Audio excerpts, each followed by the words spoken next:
Hi, I'm Dr. De Souza, and I'm very glad to receive this invitation from TeachPeach to talk about AI.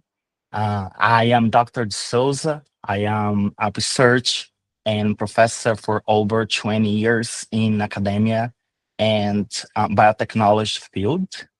And I have been with TeachPeach with a partnership since the pandemic when we have the mission to educate teachers around the globe, and it's a very special moment for me, this invitation, especially because we are going to talk about AI into the education field. And since 2022, when about November, that open AI came and became this boom or worldwide. And I have thrilled to be able to work with the research of scientists, women scientists from Brazil. And we have digging the AI to the study of AI, in particular Gen AI, with focus in ChatGPT. Since there, we have published around 4 to 5 articles with a spectrum between how we can understand ChatGPT, how we can use it, how educators into high school settings and also higher education in different courses, majors, and then it's a spectacular what we have find out. And I'm here thrilled to share with you about some of results and some of perspectives aligned with the questions from Teach Peach. Um, I would like to make a timeline um, for we be able to talk about the questions. Since then, 2022, we have this bloom of the ChatGPT, and I see when back there as a different perspective that we are right now at this moment. And also to the use of in education. When we have that boom from general AI, I saw that I saw the tool with an improvement of all AIs that we have through different channels from different platforms, websites. Um, then, particular with Gen AI, I have seen that in education, we could have those tools that we could combine to perspective of a professional and educational life, daily life. I could highlight some perspectives of some um, creations of slides or creations of tasks that could improve a daily life from a professor, for example. Uh, However, not to create lessons plans or grading, because AI is not there yet. That's through our my lenses. I have seen different websites and AIs promising to create it lessons plans and or other websites through that. Of course, AI is not perfect. It's still going on the process, and into that process, we have more improvements to that will be made. Then to the pros and cons about AI from a perspective of a teacher side, I could highlight before that uh, AI could be a very good potential for being used in classroom, but then uh, before we get into the classroom, we have to understand what is AI and how to use. Um, Through our research, we find out that teachers needs to be um, literally involved into the process. So the teacher needs to go out of the comfort zone. What I mean by that, because teachers have so much in their plate and then they have to do more of that, the answer yes. Okay. That is a science behind of Gen AIs, all the AIs that we need to understand, but that's not the topic from this conversation.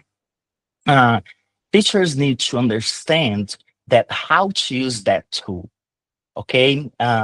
Through my lenses, through my experience, the way that I have applied since that became, um, I start guiding the students through some exercises, some activities. It's not something that you don't understand, and the teachers want to start using that with the students without AI literacy.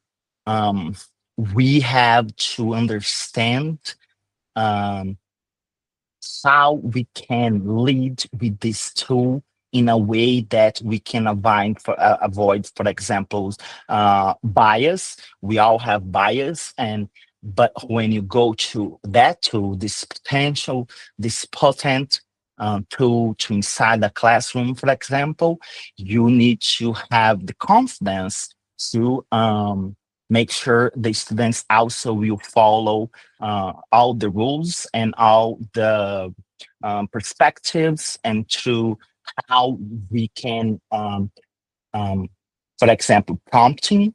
Um, you have to mold that expectations.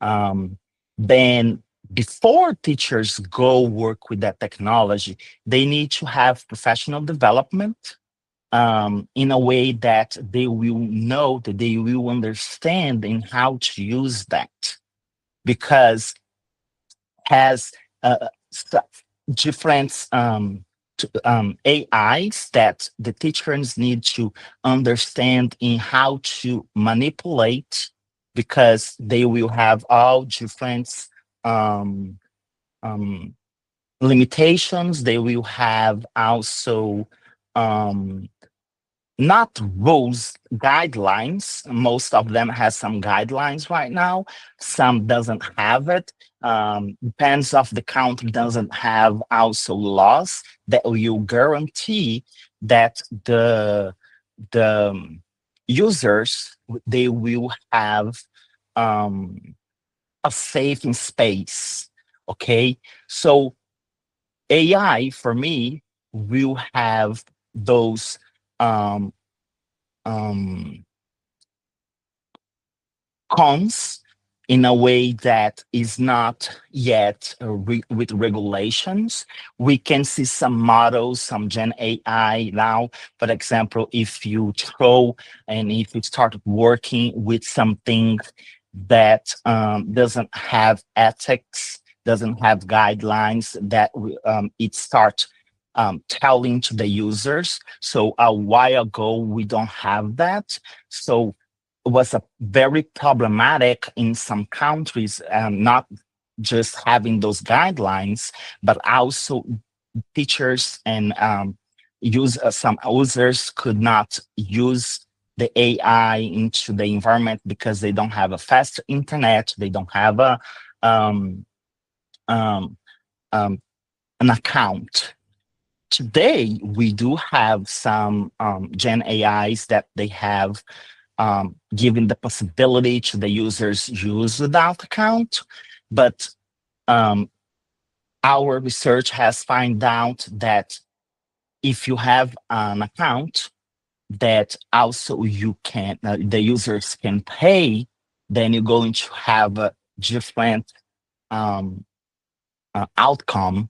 You're going to have a different result if the user, the teacher, doesn't have a um, a profile account as a paid. subscription. Um, then also now is available to users that don't have a subscriptions to use, but they will not have the same results. I can talk also on the perspective that some countries doesn't have access to the fast internet, even a computer, and then also the subscription. That discrepancy will not bring to everybody else the quality and equity in education. That's something that we have to discuss in our country, in our cities, go and to knock to governments and let them know that we also want to have, we need to have access to that. So that discrepancy in between countries, developed countries or not, that can be a very problematic for the use of AI in education. Um, how the AI is shaping the future of teaching and learning, it has been already happening. Teachers have been receiving some trainings and some professional develops. What I can see from now, back on a year, for example, I couldn't see. I was the only one person that I couldn't see in some of my um, jobs and some jobs around the world that I have as a volunteer as well. Then it was not all the districts, all the colleges, all universities that was having assist the professional in education to learn with the technology. I can see that tons of teachers, they are having to pay the account, the subscriptions to having access to the AI, for example. uh, and not some states, some countries, and the USA, they start moving that, but it's not homogeneous yet. We cannot see the curve line increasing with that. But also, we do need to understand a framework um, within the use of a Gen AI. I will also indicate the ONU guidelines. Some countries has start having guidelines for teachers. Other countries no. So it is important to advocate for the guidelines and make sure that the users, our students, also will be understand that is they have to practice that. They have to follow those guidelines. The teachers that will be with them inside, it is also about to avoid bias, the way that we write, the way that we project the prompting. Um, Today, you can see a variety of different websites and platforms that's bringing the AI and also others Gen Aids that will facilitate that. But it is extremely important to understand how that works, how that is built, and how we have to utilize, how we can um, project this amazing tool in a way that is progressive in learning in through our the way that we interact. Because when you, for example, talk about bias, bias can be from a long time ago and has perpetuated in a way that can be go to race, um, to genders, for example, and then I could give tons of other examples. But we have um, to share that. We need to um, go and educate others, but we have to learn before we educate others. So for teachers, it's been very helpful with the use of AI, but teachers also needs to understand when go to use is not for all um, goals in mind that we have, objectives, for example. It can facilitate the work load in a way that you can have more. It's not about time, but can improve your daily workload. Um, for example, I would not indicate the teacher for you use to create a lesson plan entirely, but without reading and make sure that belongs to your field, to your knowledge. AI came to help us, but not to um, um, created all the automatization that we in the future may have, but that automatization, it is in a way that you can write long text, you can adapt. Teachers will have to adapt. They will have to read, see if that's the line with the goal, what you understand about the subject, and then you can also improve the AI because it will start learning from you. Some things that we can discuss that um, teachers need AI literacy, and also the students will have that those literacy. And with that, we are going to shape even more the nature of teaching and learning. And if teachers also want to use robots, it's amazing. I have been using before, but before I start using, I have to do research, I have to learn, and I have to practice. I have to practice in a way that also I was talking to others. Research is extremely important. We, as a professional, we start sharing what we have learned, any type of doubts that you have. Uh, we could have created groups that you can share also your finds, um, what you have doubt, and then you can go to um, Facebook groups. You can go to tons of groups that you have as a professor, LinkedIn, for example. And here at Teach Pitch, we will be more than glad to talk to you about AI. And I hope you have enjoyed this little talk. And any type of doubt, just send an email for us in Teach Pitch, and we'll be more than glad to reach out to you. Thank you so much, and I hope you have enjoyed. Bye bye.